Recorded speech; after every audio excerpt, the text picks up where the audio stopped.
welcome. So we're going to talk about shooting panoramic images. So there are many ways you can do it. There are dedicated panoramic cameras, usually medium format or large format bags that have incredible resolution. Or there are methods like this where we're going to put like some 35mm film inside a medium format camera, or there are also like dedicated 35mm film cameras, the most famous one being the Hasselblad X-Pan. So let's talk about shooting panoramic images on the Pentax 6.7. So you're going to need a few bits of kit, mainly of course you're going to need some 35mm film. You're going to need some way to fit this inside this, which can be done with a set of these adapters. This is like a 35mm adapter kit. I sell these on my website, they're in the link below.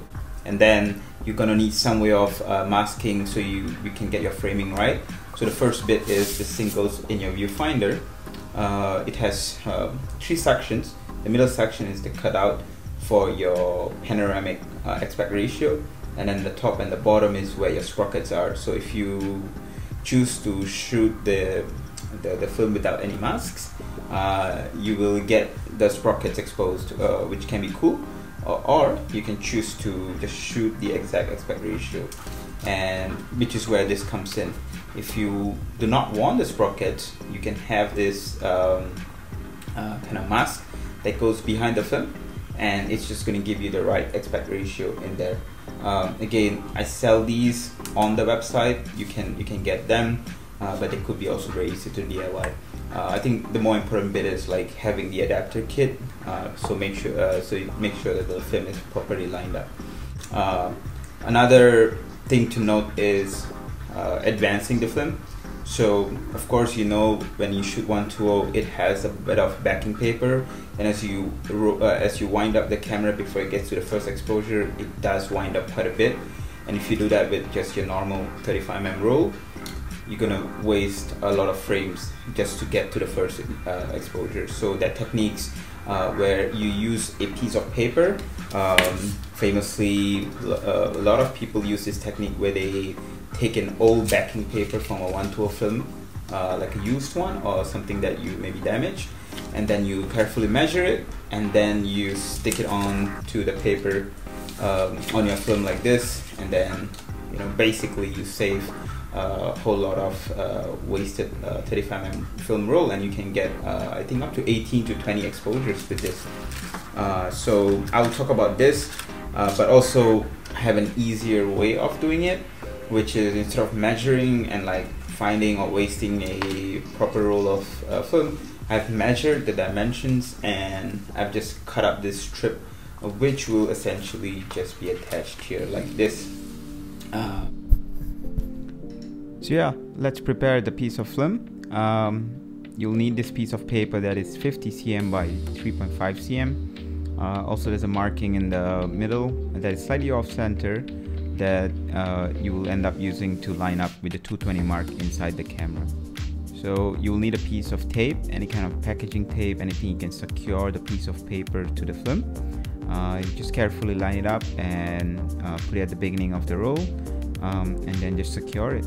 Once you're done with that, just make sure it's properly secured so it doesn't come off halfway through shooting, and then you wind that paper back into the canister. Now you're gonna load the film into the camera, but if you do not want to shoot with the sprockets, you will need to put this mask. It crops off the top and the bottom of the film where the sprockets are. I also feel like it keeps the film much flatter, so I prefer using it. The rest is pretty much same as loading a roll of 220 film. Yeah, and then make sure like I said, the arrow lines up with the 220 mark, which is the arrow that is furthest to the right. Once you're done, you crank it up, and then you get to the first exposure.